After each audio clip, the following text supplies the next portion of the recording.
되게 예전부터 의문점이 생겨서 이런 질문에 대한 인천 초등학생 살인 사건 아시죠? 지금 법원에서 재판 중이고 두 명의 고등학생이라 한 명 아직.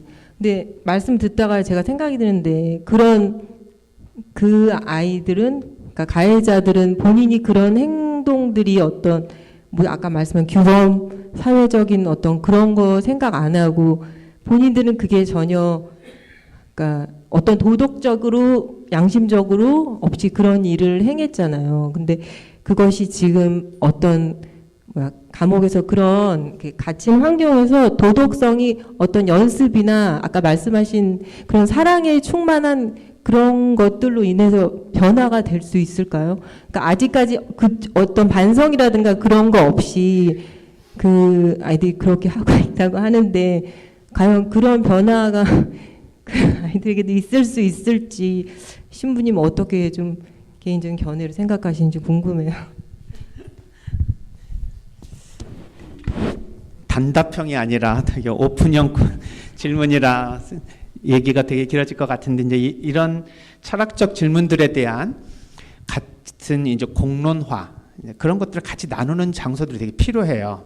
우리는 그런 생각을 해서 이야기를 나누려고 하면 야 머리 아프다 뭐 그런 생각을 하냐 하고 그냥 잊어버리고 삶의 바쁜 수레바퀴 속에서 계속 살다 보니까 우리는 우리 자신이 던져야 될 질문에 대해서 답을 얻지 못하고 계속 그냥 열린 질문을 안고 살아가면서 인생을 마무리하죠.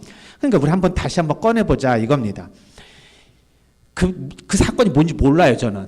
그런데 아무튼 요즘 애들이 아니죠. 무서워요. 어른들보다도 훨씬 더 영악할 뿐만 아니라 그걸 넘어서 사악하다. 이러한 느낌을 가지게 될 때 정말 이게 애들이 맞아? 그리고 저런 애들이 그냥 멋모르게 치기로 저런 행동을 하나?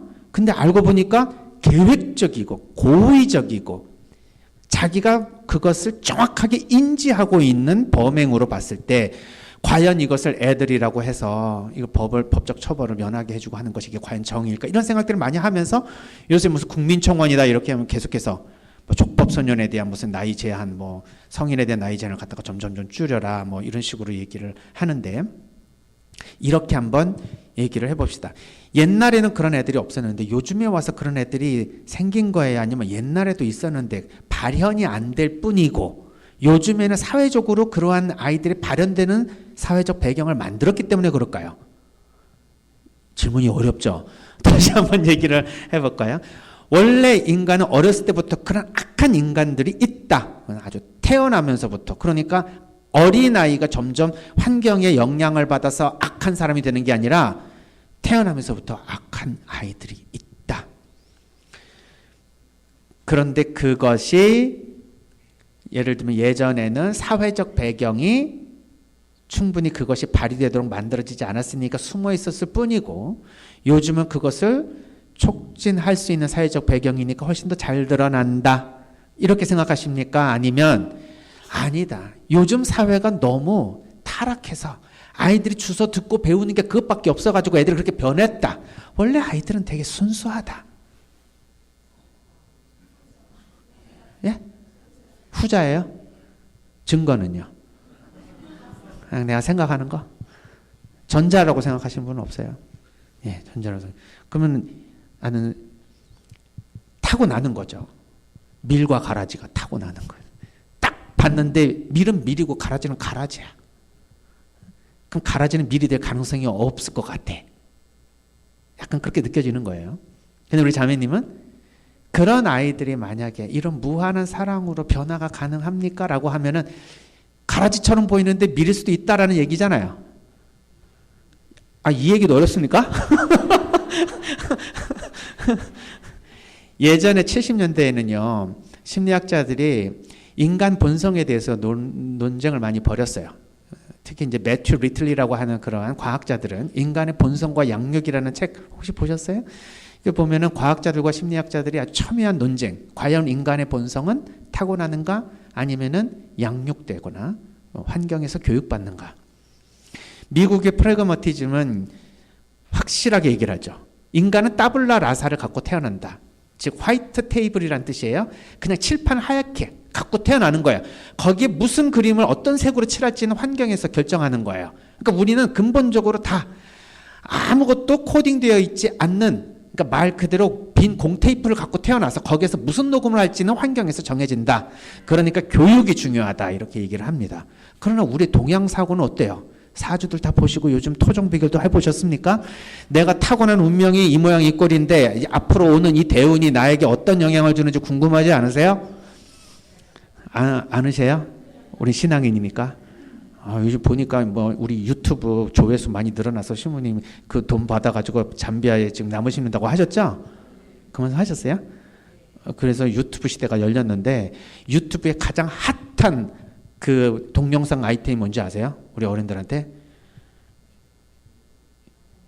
예, 신년 운세, 사주팔자, 토종 비결이에요. 한번 들어가서 보세요. 유튜브 하면 몇만 건 막 그냥 막 늘어납니다. 그러니까 그걸 막 쪼개가지고 돈 더 벌려고 뭐 자신의 사주에서 일간이 수인 사람, 목인 사람, 금인 사람, 뭐 거기에 뭐 띠가 무슨 띠인 사람 무슨 그러면은 12지니까 12띠네, 그렇죠? 원숭이 뭐 호랑이 호랑이가 범이지, 호랑이 용 뭐 이렇게 해가지고 다 각 띠별로 운세를 만들어가지고 한 20분 동영상 올려가지고 조회수가 2만 건, 3만 건 이래요. 이거는 뭐예요? 이건 기질로 태어난 뭔가가 있다라고 하는 강력한 동양의 문화적인 가치관을 반영해 주는 겁니다. 우리 동양 사람들 일단 기질 타고났다고 보는 거예요. 자기 시스템이 있다는 거지. 그러면 이걸 가지고 서로 충돌을 했을 때 서양 대 동양으로 충돌하고, 예를 들면 기질론과 환경론이 충돌했다 이렇게 볼 수 있지만은 80년대 들어오면서 아무도 연구 안 합니다. 이제 뭐냐면 둘 다잖아요. 둘 다다. 그걸 하나로 자꾸 통합하려고 하는 과학자들의 이 이상한 좀 미안한 얘기지만 똘끼가 있어요. 하나로 다 만들어내려고 하는, 모든 세상의 복잡한 것을 가장 단순한 방정식으로 만들려고 하는 것이 과학자들이니까 하나로 통합해서 만들려고 하는데 그게 안 된다는 걸 압니다. 우리 인간은 때로는 기질 7, 환경 3, 어떤 사람은 환경 3, 기질 7, 어떤 사람은 9.8대 예? 0.2로 기질이 우스워, 이렇게 갈 수도 있는 거예요. 그러나 어떤 사람도 100대 빵은 없단 말이에요. 그러니까 그 아이들도 무한한 사랑으로 변화될 가능성이 충분히 있는 거죠. 그러나 그 안에 기질적인 것이 몇 대 몇으로 존재하느냐는 사람마다 개인차가 있으니까 그거는 이론적으로는 포괄적으로는 가능하다. 개별적으로는 그것을 더해서 검증을 해봐야 된다. 이렇게 보는 거예요. 그런데 보들레르라고 하는 학자는 이렇게 얘기를 합니다. 선은 절대 악을 이길 수가 없다. 왜 그렇게 말했냐? 이유는 이거예요. 선은 악을 잘 모르기 때문에. 근데 악은 선을 잘 알고 있대요. 그래서 100점 100패가 선한 사람이다. 왜 영화 보면 있잖아요. 막 원한을 사가지고 막 그 나쁜 놈들한테 막 이제 피해를 당했어요. 그래가지고 그거를 복수하고 싶어서 가가지고 결국 그 악인을 죽이려고 할 때 제발 살려줘 살려줘 이러잖아요. 근데 그걸 딱 죽여 영화가 끝나는데 그 연민에 야 네가 오죽했으면 그랬겠냐, 너 잘 살아라 하고 살려주고 뒤돌아 도는 순간 뒤통수 맞아서 이제 막 뭐 죽는 그러니까 보통 보면 죽지는 않죠. 그 뒤통수 맞았는데 이제 살아가지고 다시 확실하게 죽여주지. 그거는 뭐냐면은 그렇게 해서 악인을 죽이면 왠지 독자들이 저 악인이 너무 불쌍하다 이런 생각을 혹시라도 할까봐 확실하게 악을 컨펌시켜주고 죽이는 거예요. 영화적 설정이. 그렇게 해가지고 회개할 수 있는 기회를 줬는데도 불구하고 안 했으니까 그건 이제 죽어도 괜찮아라고 생각하는데 후련하잖아. 근데 회개할 기회를 안 주고 싹 죽여버리면 에이 그래도 그렇지, 아무리 악인이라도 좀 기회를 주지 이럴 거 아니에요. 이런 생각을 하니까 재미가 없죠 영화가. 그래서 그런 그것이 있는 걸 우리가 뭐냐면, 악인들은 근본적으로 선을 이용해 먹을 수가 있어요. 그러니까 조정할 수 있단 말이에요. 근데 선은 그게 안 돼. 그래서 맞짱을 뜨면 선은 지는 경우들이 많아요. 그러나 우리 신앙인들은 이 세상에서 지는 것이 지는 게 아니라고 보는 거지. 제가 신학교 때 제 이제 같은 동기 신부님 중에서 나이가 좀 많이 먹고 들어오신 선생님 하다 들어오신 분이 계세요. 근데 그분하고 같이 이렇게 전철을 타고 가는데 이렇게 지나가면서 이렇게 구걸하시는 분이 계셨어. 근데 우리는 그런 교육을 받잖아. 분명히 저 사람들은 저 돈을 다 받아가지고 나중에 퇴근할 때 양복에 싹 갈아입고 포르쉐 타고 갈걸? 뭐 이런 얘기들이 있지 않아요? 또 어떤 분들은 사지가 멀쩡한데 저러고 빌어먹고 앉아있네. 저런 사람들 도와주면 안 돼. 진짜 어려운 사람이 얼마나 많은데 저런 사람 뒤에는 다 앵벌이 시킨 누군가가 있어. 그러니까 도와주지 마. 이렇게 다 생각을 해서 잘 안 도와주잖아요. 여러분 어때요? 앉아있으면은 제가 감옥에서 나와서 아무것도 할 게 없어서 이 볼펜이라도 팔아주시자고 싹 돌리면 어떻게 좀 주십니까? 아니면은 그냥 눈 감고 자고 계십니까? 어떻게 생각하세요? 또 이렇게 구걸하는 사람들에 대해서 어떻게 생각해요? 아유 뭐 가난은 임금도 해결 못하는 건데 하느님도 뭐 해결 못하는 걸 내가 뭐 이런 거 해결해 줄 수 있어? 그러면서 그냥 넘어가시기도 하고 대개는 이제 그런 것도 처음에는 생각하다 나중에 생각도 안 하고 그냥 이게 삶이려니 하고 그냥 지나가시죠. 근데 이 분은 그럴 때마다 그 없는 신학생 용돈에 5천 원을 딱 주는 거야. 자기 앞에 있는 사람 다 줘 5천 원을. 그럼 없으니까 나한테 꼬서 줘 또. 아니 자기가 주는 걸 뭐라고 그러는 내가 뭐라고 해요? 근데 왜 나한테 꼬서 주냐고. 그래가지고 내가 형은 그 저기 뭐 저 사람들 진짜 이렇게 도와주면은 참 저 사람 잘 될 거라고 생각하고 도와주는 거야? 아니면은 그냥 내가 그렇게 도와줘야 내 만족이 있어서 내가 선한 사람처럼 살아야 되니까 그러는 거야? 어떻게 해서 도와주는 거야? 그 얘기를 하니까 말 안 하려 그래. 그래가지고 내가 이래요. 요즘에는 저런 사람들도 다 사업이라고 하더라. 근데 그런 거 생각하면은 또 도와주지 못하는 사람도 있고 하는데 형 그런 것도 다 이해할지? 근데 그런 거 다 생각하면서도 도와주는 거야? 물어보니까 가만히 있다가 이제 한 말을 하는데 그게 이제 저한테는 오래오래 기억이 남는 말이었었어요. 세상 사람들의 입장에서 보면 그 사람들이 악인일 수도 있고 선한 사람을 이용해서 돈을 버는 사람일 수도 있다 이 말이에요. 안다 이거지.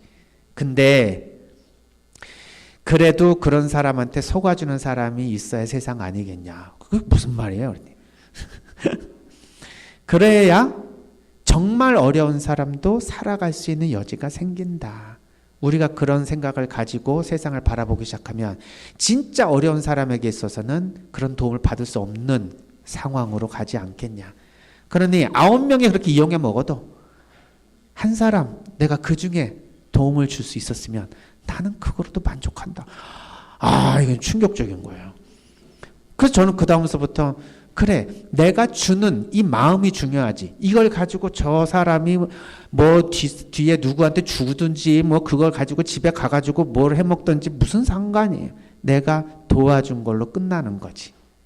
그러니까 저는 이제 저희 그 부모님이 첫 번째 가톨릭 신자예요. 지금 그 우리 식구들 저기 특히 아버님 식구 쪽에 이제 교회를 옛날에는 이제 교회 많이 다니셨죠. 저쪽 시골 섬이었었으니까. 근데 거기 이제 고모들은 열심히 벌어가지고 목사님한테 1년에 자기의 그걸 이렇게 11조 바치고 난 다음에 또 특별 헌금으로 막 1,000만 원씩 이렇게 목사님한테 봉헌을 하세요. 그럼 이제 아버님이 아니 뭐 그렇게 그 1,000만 원까지 그렇게 목사님한테 주냐? 뭐가 그렇게 그 여유가 있다고? 그럼 고모들이 하는 소리가 그 어렸을 때 기억이 나요. 난 목사님한테 드린 게 아니다. 나는 하나님께 바친 거다. 그런데 그것을 주의 종인 목사님이 어떻게 사용하는지는 나는 그거하고는 관심이 없다. 내가 바치는 마음이 중요한 거지. 이렇게 얘기를 하신다 이 말이에요. 그러니까 선은 때로는 악이 선을 이용해 먹을 수도 있고 선이 바보같이 당하는 것 좀 느낄 수도 있어요. 이 세상의 관점에서 보면 그렇단 말이에요. 그렇지만 근본적으로 정말 선이 악에게 졌느냐? 그렇게 안 봅니다. 그리고 지금은 전투에서 졌을지언정 전쟁에서는 이긴 것이 선이다. 그럼 그거에 대해서 증명을 해라. 저는 수없이 그런 케이스를 말할 수 있어요. 그러니까 그게 나의 가치관이고 가치관에 따라서 보니까 또 그런 사건들이 많이 보이겠죠. 그렇지만은 악이 아무리 지금 여기에서 이긴다 하더라도 우리의 영적인 눈으로 보면은 절대 이겼다고 보기가 어렵습니다. 그래서 세상에는 어려운 그러한 시련들이 많이 존재해도 그 안에서 행복이 존재하는 것처럼 악이 많이 퍼져 있다 하더라도 그 안에 선을 많이 볼 수가 있어요. 그리고 어떤 면에서는 그 악이 창궐할수록 선의 기쁨과 밝기는 훨씬 더 잘 드러난다. 따라서 우리는 선을 포기하면 안 됩니다. 어떤 악한 사람이라고 하더라도, 심지어는 연쇄살인범의 사이코패스라 하더라도 그 안에 인간이 가장 기본적인 사랑의 연민을 받아들이는 마음, 또는 하느님의 가르침을 받아들여서 진정한 인간의 삶으로 살 수 있는 양심이 없겠냐? 아니에요. 그걸 촉진해주는 환경이 없기 때문에 그렇게 가고 있다, 이렇게 보는 겁니다. 그래서 대부분 사회적으로 너무너무 큰 악을 저지르는 사람의 그 삶의 역사를 추적해 보면 그럴만도하다, 이런 생각을 하게 돼요. 근데 문제는 뭐냐면 나 같으면 절대 그런 환경에서라도 그렇게 선택 안 해, 이렇게 생각한단 말이에요. 이거를 심리학자들은 밀그램 실험 같은 걸 통해서 증명합니다. 내가 의지가 있어서 난 본질적으로 선한 사람이니까 절대 악한 환경에서 악을 저지르지 않는다? 아니라는 거예요. 우리 인간은 환경이 어떻게 변하느냐에 따라서 개인차는 존재하지만 그 환경에 절대적 영향을 많이 받게 된다. 아무리 착한 사람이라도 갑자기 환경이 자기에게 악을 요구하는 성향이 생기면 악으로 흐르게 되는 경향을 갖는다. 그것을 우리 교회에서는 원죄라고 표현합니다. 그래서 원죄는 죄가 아니라 죄에 대한 경향성이에요. 생각해 보세요. 아담과 에와가 죄를 졌는데 그게 왜 내 죄가 돼요? 짜증 안 나세요? 말이 돼? 전지전능하고 공평무사하신 하느님이 아담과 에와가 지은 죄를 왜 내 죄로 만드시냐고. 난 여기 내가 태어나고 싶어서 태어났어요? 그것도 아니잖아. 그러니까 내가 태어나고 싶어서 태어났으면은 뭐 그런 것도 있으려니 할 때, 난 눈 떠보니까 이 세상이야. 근데 떠봤는데 나보고 죄가 있대. 내가 지은 것도 아닌데 누가 지었는데 그게 나한테 더 씌워졌어. 그래서 요거를 안 풀고 죽으면 지옥 간대. 아니 뭔 이런 교리가 다 있냐고요. 난 이해를 못해요 진짜. 그런.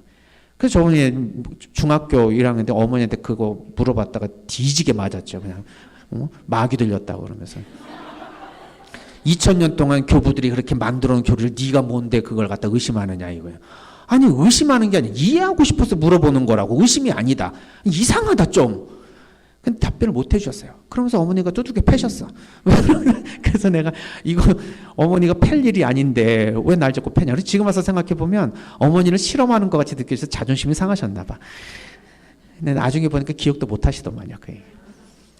근데 이거를 해결을 하지 않으면은 제가 사제로서 원죄의 교리를 신자들에게 이야기를 하겠어요? 내가 이해 못하는 거를 그냥 그러려니 하고 그냥 그거니 그냥 교리니까 하고, 그런 식으로 시대는 지났다 이거예요. 그럼 요거 그냥 얘기를 할게요. 요거는 교회에서 가르쳐 주지는 않아요.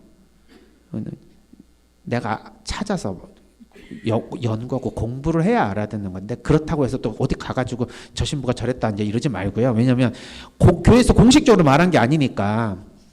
왜 그러냐면 사회적 분위기가 그걸 이해할 수 있는 상황이 되면 교리도 바뀔 겁니다. 근데 아직까지는 가장 개인적으로는 다 똑똑하신데 집단으로 뭉쳐보면은 꼭 중학교 3학년 같이 행동하더라 이거 집단이. 그러니까 이런 집단에 맞춰서 평균치에 맞춰서 교회 가르침이 설정이 되니 때로는 뛰어난 그런 지성인들이 이해가 잘 안 되는 교리들이 있는 거예요. 근데 그것도 다 이유가 있습니다. 자, 원죄의 교리는 원죄가 나한테 오는 것이 아니라 죄에 대한 경향성이 인간에게 내려온다라는 교리로 알아듣는 것이 훨씬 더 맞습니다. 영향성이라는 걸 뭐냐면, 우리 부모님이 사업에서 망했어. 그럼 내가 망한 게 아니지. 나한테 채무 변제하라고 얘기가 안 나와요. 유산을 상속받은 것도 아니고. 재산 포기를 하게 되면 내가 물어올 일은 없는 거야. 그런데 부모님이 사업에 망해서 얻어진 결과, 영향력은 나한테 옵니다. 그렇지 않아요? 그러니까 예를 들면 부모님 갑자기 사업에 너무 성공하셔가지고 그냥 너무 환경이 좋아졌어. 그럼 갑자기 해외여행도 갈 수 있고 유학도 갈 수 있고 하는 것도 뭐든지 내가 할 수 있는 환경이 펼쳐지는 거죠. 이거는 뭐냐면은 부모가 한 것에 대한 어떤 책임은 나한테는 없지만 그거에 대한 결과에 대한 영향을 받는다. 그런 겁니다. 죄도 부모님이 예를 들면 죄를 짓는 게 아이의 죄가 되는 게 아니죠. 근데 부모님이 죄를 짓게 되면 그 영향력은 아이에게 전달된다. 그건 상식적으로도 맞는 얘기예요. 그리고 현대의 특히 생물학의 후속 유전학을 통해서 상당히 많이 일리가 있다는 얘기를 하게 됩니다. 후속 유전학은 우리가 생물학에서 배웠지만 획득 형질은 후손에게 유전이 됩니까? 안 됩니까? 갑자기 이거 웬 말이냐. 획득 형질. 다시 말해서 환경에 의해서 내가 얻어진 습관 또는 교육을 통해서 얻어진 나의 지식적인 정보 이런 것이 아이들에게 그렇게 전달돼요? 아버지가 3,000권의 책을 읽었으면 그 정보가 아이에게 전달돼요? 안 되지. 아버지가 테니스 선수면 아이도 딱 태어나자마자 테니스 선수의 그 기질을 갖고 나나요? 아닌데요. 그런 것 같은데요. 그러면 그게 아니지. 운동선수의 어떤 기질을 가지고 태어났겠지. 좀 어떻게 근육에 대한 탄성이나 아니면 심폐의 기능이나 이런 것들이 유전적으로 스포츠에 최적화되는 그런 유전자가 있겠죠. 그렇지만 그렇다 그래서 테니스 선수의 그 기질의 그 기술이 아이들에게 그 기술로 전달되느냐 하는 거예요. 아니죠. 그러니까 전통적으로는 획득 형질은 자손에게 유전이 안 됩니다.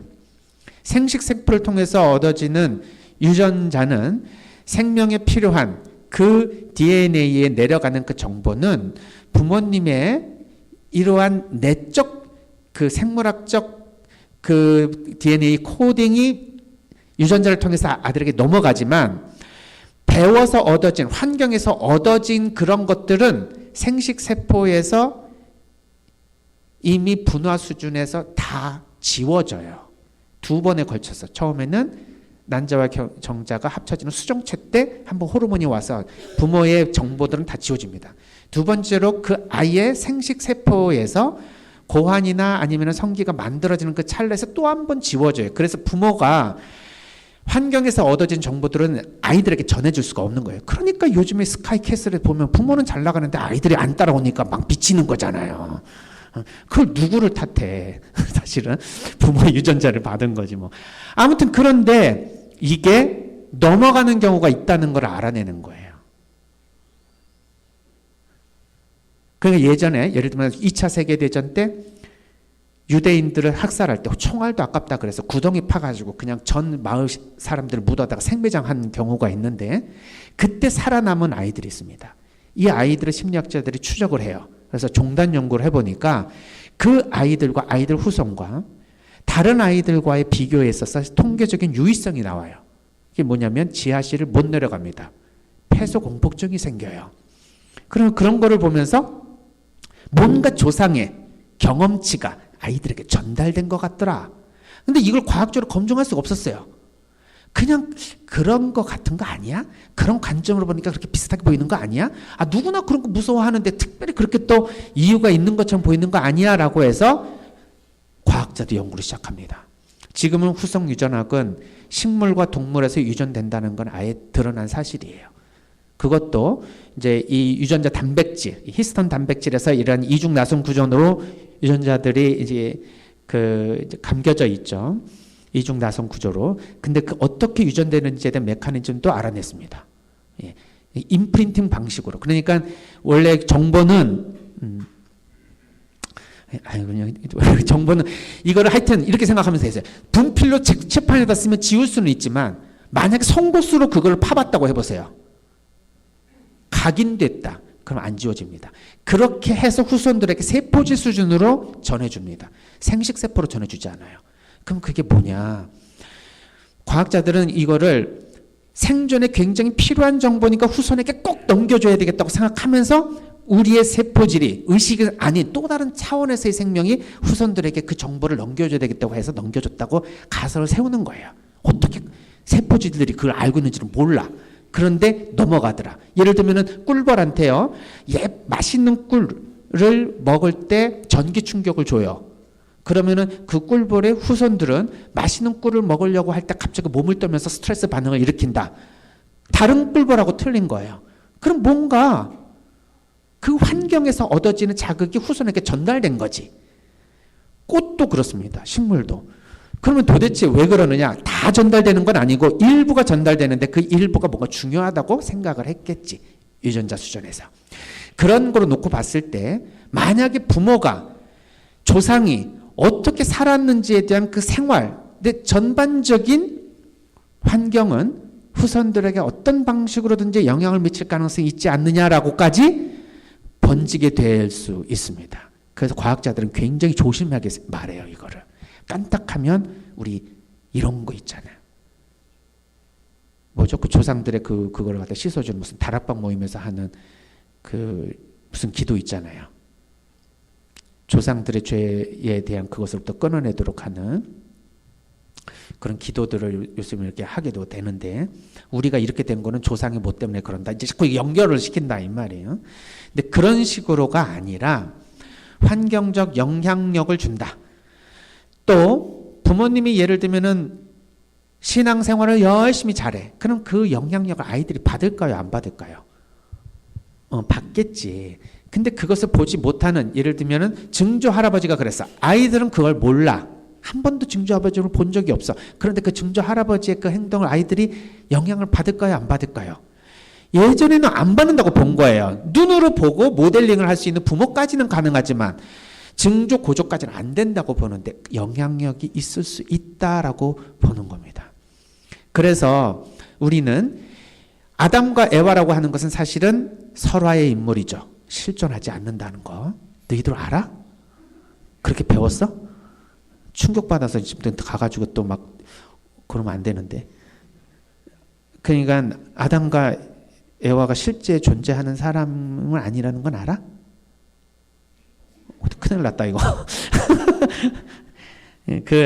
하여튼 그 아담과 에와는 현존하는 사람은 아니지만 어떤 최초의 인간에 대한 형상. 예?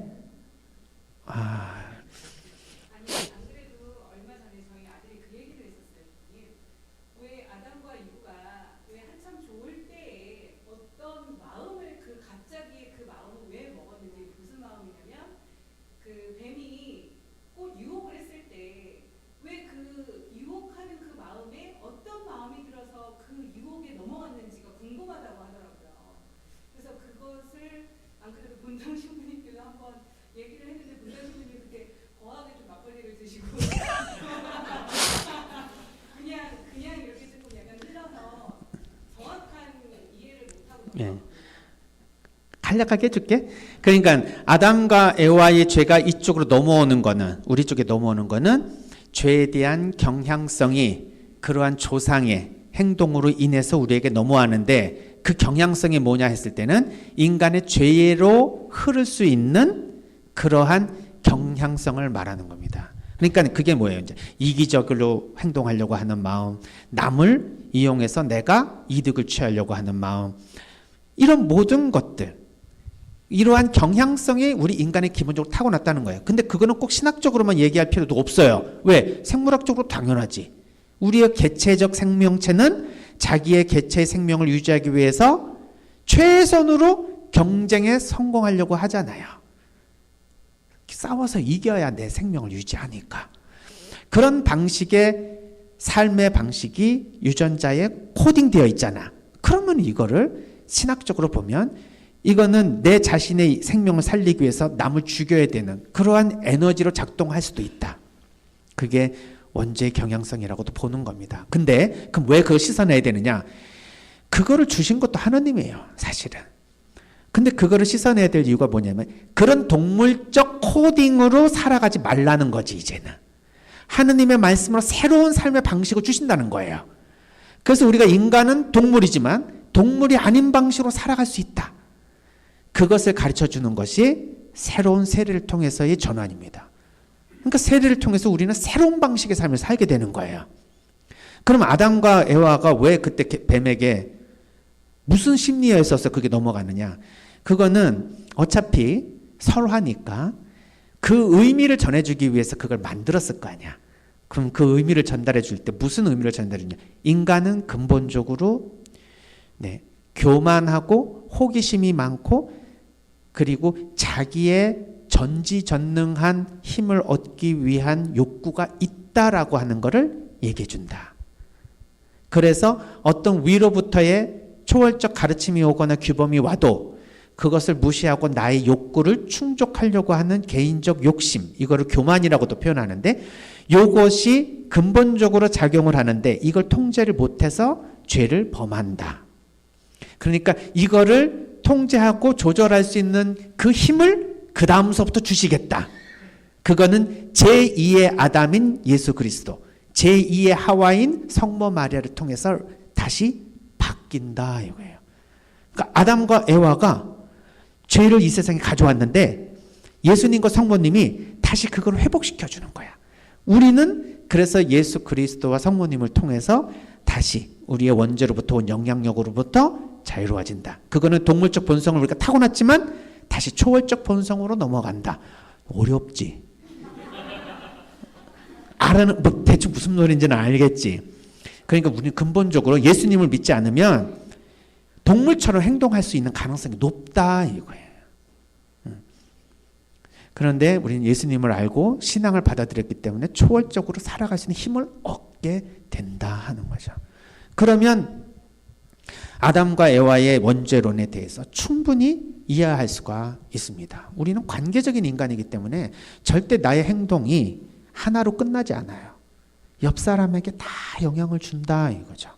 그래서 이것을 알아듣는 데는 우리 동양 사람들은 이렇게 말씀드려도 만약 이해하셨다면 우리는 기본적으로 똑똑한 거예요. 누구보다? 서양 사람들보다. 서양 사람들은 이걸 이해를 못합니다. 왜? 서양 사람들은 개체적으로 속성적으로 생각해요. 그 말은 뭐냐면 예를 들어 볼까요? 풍선이 하늘로 올라가요. 왜 올라갑니까? 하고 물어요. 자, 왜 올라갈까요? 풍선이 막 하늘을 날아요. 왜 날아가? 바람이 불어서. 동양 사람들은 다 그래. 바람이 부니까 풍선이 떠다닌다. 서양 사람들한테 물어보면 뭐라 그래요? 속에 수소가스가 들어있다. 헬륨 가스가 들어있기 때문에 하늘로 뜬다. 이런다 이 말이에요. 이해 가세요? 원숭이하고요. 그 다음에 쥐하고요. 바나나가 있어요. 관계가 되는 두 가지를 짝져 보세요. 원숭이하고 바나나? 쥐하고 바나나는? 없어요? 그럼 원숭이하고 쥐는? 없어요? 이런 거를 통계적으로 다 그 사회심리학자들이 연구를 합니다. 2,000명 대상으로 해가지고 통계를 내요. 동양 사람들은 거의 80%가 원숭이하고 바나나예요. 서양 사람들은 쥐하고 원숭이입니다. 왜 그럴까요? 이해가 가시죠? 쥐하고 원숭이는 포유류잖아. 근데 바나나하고 원숭이는 하나는 동물이고 하나는 식물이야. 근데 왜 거길 짝죠? 원숭이가 바나나를 좋아하니까. 이게 뭔 말이냐고 이게. 어? 사실 관계는 동물적으로 그렇게 동그라미 쳐주는 게 맞잖아. 근데 우리는 동양 사람들은 관계를 봐요. 서양 사람들은 속성을 봐요. 그러니까 삼위일체 서양 사람들 이해를 못합니다. 근데 동양 사람들은 근데 그게 뭐가 어려워? 잘 받아들여요. 그래서 우리 선조들이 200년 전에 서양에 마테오 리치가 가지고 온 천주시리 한 번에 딱 익었을 때 그냥 한 번에 먹어버린 거예요. 완전히 그냥 소화가 끝난 거야.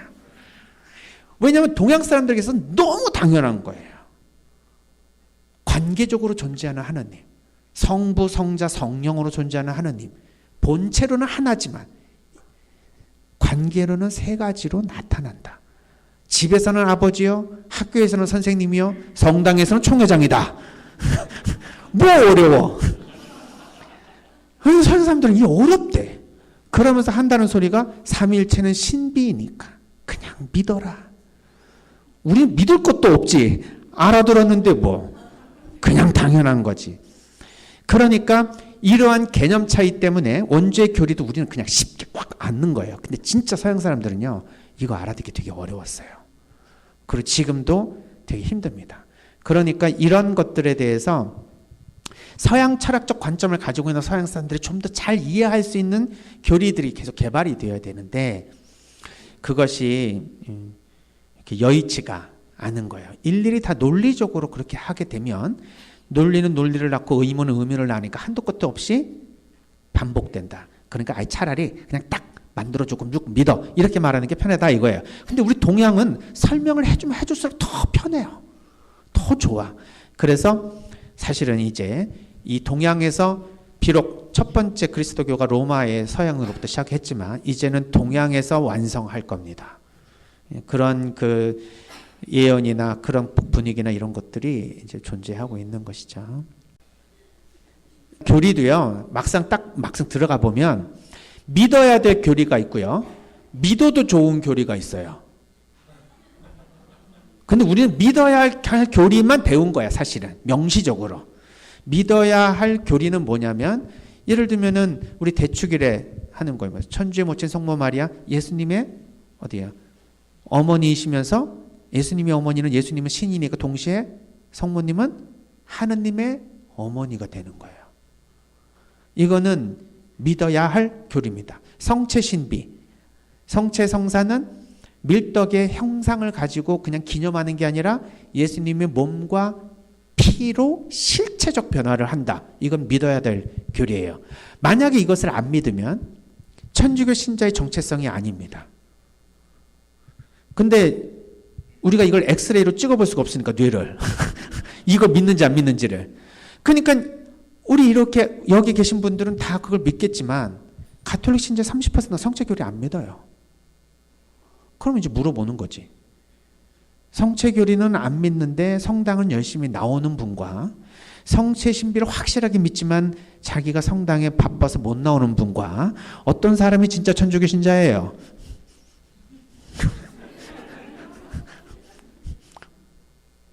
본질적으로 살아가는 사람과 형식적으로 살아가는 사람과, 언뜻 보면 형식적인 사람은 겉으로는 신자죠. 근데 본질로는 좀 아닌 것 같아.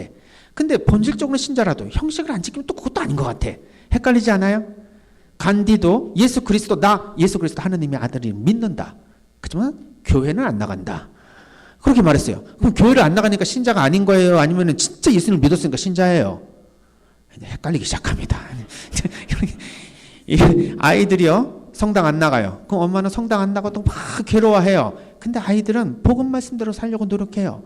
그런데 성당 열심히 나가는 부모님은 갔다 와서 드립다 싸우고 있어요. 그러면은 이제 누가 진짜 하나님의 백성이에요. 그러니까 이런 질문들을 아이가 던지면서 그 형식적으로 지키면 신앙인이라고 생각하는 그런 고정관념을 깨고 싶어서 부모한테 사보타지를 하는 애들이 많아요. 내가 성당 가가지고 그러면 그래 앉았다 온다고 치자. 그럼 엄마 만족하지? 그게 무슨 의미가 있는데? 이렇게 얘기를 한다 이 말이에요. 요즘 아이들이 그런 거 모를 것 같아서. 아니에요. 진짜 똑똑하지. 그지? 똑똑해. 애들 다 하는 엄마 머리 꼭대기에서 내가 이렇게 얘기하면 어떻게 생각할 거고 이런 행동하면 무슨 생각을 할 거고 다 계산하고 있다. 그러니까 이제 부모와 아이들의 이제 대화도 이제 좀 더 다른 방식으로 이제 들어갈 필요는 있는 겁니다. 야, 아무튼 믿어야 될 교리는 그렇게 믿어야 되는 거예요. 근데 그거는 더 이상 묻지를 말라는 거야. 근데 그것도 따지고 들어보면 왜 그런지에 대해서 이해가 가요. 그걸 알게 되면 교회를 사랑하게 됩니다. 신부님이 아무리 미워도 가톨릭 교회를 떠나지 않아요. 성당에서 아무리 신자들이 자기를 상처를 줘도 가톨릭 교회를 냉담하지 않습니다. 왜? 그 교회의 본성을 보기 때문에 그래요. 교회를 표현하는 표현형이 성직자, 수도자, 평신도들이죠. 교회의 본성은 뭐예요? 무한한 자비예요. 그럼 교회에서 예를 들면 어떤 가르침을 냈을 때 이해가 안 돼. 근데 그거를 왜 그렇게 교리를 만들어서 선포를 했을까? 이해가 안 간다. 500년 전 교리다. 근데 아직도 유효하다. 왜 이러냐? 가톨릭이 너무 보수적이다. 비판을 많이 한다 하더라도요. 가만히 들여다보면 사랑할 수밖에 없습니다. 그래서 그걸 같이 이야기할 수 있는 그런 사회적 분위기가 됐으면 좋겠어요. 믿어야 할 교리는 뭐냐면요. 믿어도 된다. 근데 믿지 않는다고 해서 가톨릭 신자가 아닌 건 아니다 이 말이에요. 예를 들면은 교회에서 공식 인정한 루르드와 파티마 성모 성지 성모님의 메시지가 있어요. 자, 어떤 분은 그걸 막 전달하면서 그거 믿어야 된다고 얘기하는데 아니 나는 못 믿겠어. 그럼 이분은 천주교 신자가 아니에요? 천주교 신자예요? 천주교 신자다 이 말이에요. 왜냐하면 교회에서 공식 인정을 해줬어도요. 그거는 믿어도 좋은 교리입니다. 그걸 안 믿는다고 천주교 신자가 아닌 건 아니에요. 그래서 이렇게 교리들이 차이가 있는데 이런 교리들의 이 스펙트럼이라고 해요. 꼭 믿어야 될 교리와 가능성이 있고 믿어도 좋지만 그렇다고 명시적으로 교회에서 컨펌을 안 해주는 교리 이런 것들이 있는데 아까 이야기한 죄에 대한 경향성의 원죄 교리는 믿으면은 좋은 교리예요. 그런 식으로 안 가르칩니다. 그냥 죄가 넘어오는 걸로 지금 얘기하고 있어요. 왜 그러느냐? 사람들이 이렇게 지금 똑똑해졌는데 우리나라만 똑똑한 거예요, 사실은. 그렇게 우리 인류가 정신적으로 그렇게 진화하고 성숙하지 않았습니다. 만약에 그랬으면 하느님의 이름으로 종교 전쟁을 벌여서 사람을 죽이거나 종교들끼리 서로 치고받고 싸우거나 이러질 않죠. 아직도 우리는 가야 될 정신적인 성숙이 너무너무 많이 앞으로 펼쳐져 있는 것 같아요. 그래서 때로는 우리가 이해할 수 없는 교리들을 이렇게 선포하지만 이거를 좀 지성인들은 조금 더 앞장서서 우리가 바라보게 되면 교회를 훨씬 더 이해할 수 있고요. 왜 그렇게 따라오지 못하는 사람들에게 맞춰서 교리를 놓을 수밖에 없는지를 이해하게 된다. 그러니까 그거를 하여튼 뭐 예를 들면 뭐 이해가 안 되는 교리라고 하면 뭐 말씀을 해주시면 그거에 대해서 간략하게는 이야기는 할 수가 있습니다. 무슨 예를 들면 이제 성윤리 같은 경우는 굉장히 가톨릭이 보수적이죠. 왜 그런가? 이유가 다 있다 이 말이에요. 예를 들면은 피임을 금지하니까 낙태가 더 많아진다. 그러면 조그만 죄를 막으려고 더 큰 죄를 방지하는 거 아니냐. 그러니까 교회가 비효율적이다. 차라리 그냥 인공피임을 인정을 해줘라. 그럼 낙태가 준다. 이거 그렇지 않아요? 언뜻 보면. 근데 왜 꼭 그 모르는 것도 아니고 알면서도 굳이 그거를 반대합니까? 이유를 아세요? 왜 성윤리를 주느냐 하는 거는요. 그게 잘못이기 때문이 아니에요, 사실은. 그걸 통해서 아주 소중한 뭐를 잃어버리지 않도록 하는 데 더 핵심이 있습니다. 그건 뭐냐면 생명은 하느님이 주신다는 것에 대한 가치관입니다. 만약에 피임을 허용을 하면요. 내가 애를 조절하고 만들잖아. 하느님이 주신 게 아니야. 내가 만드는 거지. 그래서 요즘에도 결혼하면 애 몇 날 거예요? 물어봐요. 그런 말이 어디 있어? 옛날에는 주시는 대로 쏨뽕쏨뽕 낳는 거지. 몇 명 내가 낳겠다? 이게 뭐예요? 내가 내 애를 설계하고 내가 계획하겠다. 물론 아이를 내가 막 이렇게 조립해서 만드는 건 아니지만 내가 성도 고르고 숫자도 고르겠다. 벌써 마음 안에 생명에 대한 경시가 시작이 된다. 하느님이 주신 소중한 생명이라고 해야 아이를 소중하게 생각할 텐데 내가 만들어낸 건 뭐예요? 버려도 되고 때로는 내가 승질 나면 야, 다 같이 죽자. 다 싸잡아가지고 같이 아파트에서 뛰어내린다. 왜 그래요? 내 거니까 그런 거예요. 내가 만들었으니까. 이것이 무의식적으로 우리에게 들어오면서 끼치는 악영향을 우리가 인식을 하느냐 이거예요. 이건 이슬비에 옷 젖듯이 오는 거예요. 폭풍이 몰아치면 못이 젖을까 봐 집으로 숨죠. 근데 안개비 같이 내리는 비에서는 내가 젖는지도 모르고 가다가 다 젖어버린다 이 말이에요. 그러니까 우리에게 조그맣게 들어오는 이러한 무의식적 영향력으로 또 교회가 아예 차단을 시켜버리기 위해서 그걸 일일이 설명하지 않고 그거 하지 마. 그럼 죄야 라고 말을 하게 된다. 근데 윤리적으로 보면 어떤 행위 자체가 무조건 죄가 되는 거는 사실은 없어요. 살인도 거기에 해당합니다. 살인은 무조건 어떤 상황이든 시대와 상관없이 어떤 경우에서도 죄가 된다라고 말할 수 있죠. 근데 전쟁에서 사람 죽이는 거야. 자기 정당방어로 사람 죽이는 건 살인이라고 안 하잖아. 그러니까 죽이는 행위 자체도 거기에 어떤 의지가 있느냐에 따라서 죄가 되기도 하고 아니도 하는데 어떻게 행위 자체에 무조건적인 악이 포함될 수 있느냐 하는 거죠. 그렇지 않아요. 찾아보는 수많은 학자들이 찾아봤습니다. 그렇게 많지 않습니다. 그러니까 우리가 이거를 갖다가 조금 더 확장해보면 내가 목숨을 걸고 지켜야 될 가치관이 있다. 사실 그런 거 별로 없다 이 말이에요. 그러니까 그렇게까지 사소한 것에 목숨 걸지 말라 이런 얘기지.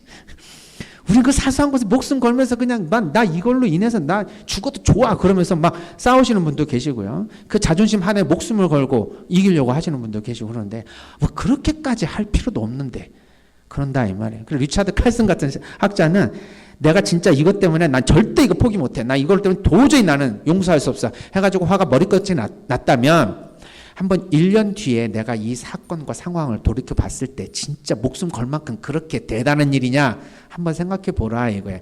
대부분 보면 별것도 아닌 거야. 근데 그런 거 가지고 목숨을 건다 이거죠. 아무튼 그러니까 지금까지 얘기가 이상하게 나왔는데 우리가 믿어야 될 교리는 그렇게도 우리가 계속해서 추구를 해본다. 그래서 우리는 끊임없이 이러한 진리를 향한 질문을 던질 필요가 있다. 그렇게 되면 우리의 이성적 작용을 통해서 우리의 믿음이 훨씬 더 견고해지고요. 어떤 외적인 상황에서도 우리의 신앙이 튼튼해집니다. 그러니까 이해하기 위해서 우리가 믿는 거냐 아니면 믿기 위해서 이해하는 거냐라고 했을 때 사실 아우구스도 성인은 이해하기 위해서 믿는 거다 이렇게 말했다고 하거든요. 이해하기 위해서 믿는 거다. 그런데 믿음은 이해가 되는 것이 아니라 우리는 기본적으로 이해해야 믿음이 되는 시대로 왔다. 그래서 이해할 수 있는 방법은 충분히 있습니다. 그거를 같이 아이들하고 같이 이야기를 하면서 신앙교육이 아니라 인성교육, 영성교육을 하게 되면 종교교육은 아니더라도 아이들은 결코 부모님이 생각한 만큼 그렇게 엇나가지 않게 되는 거죠.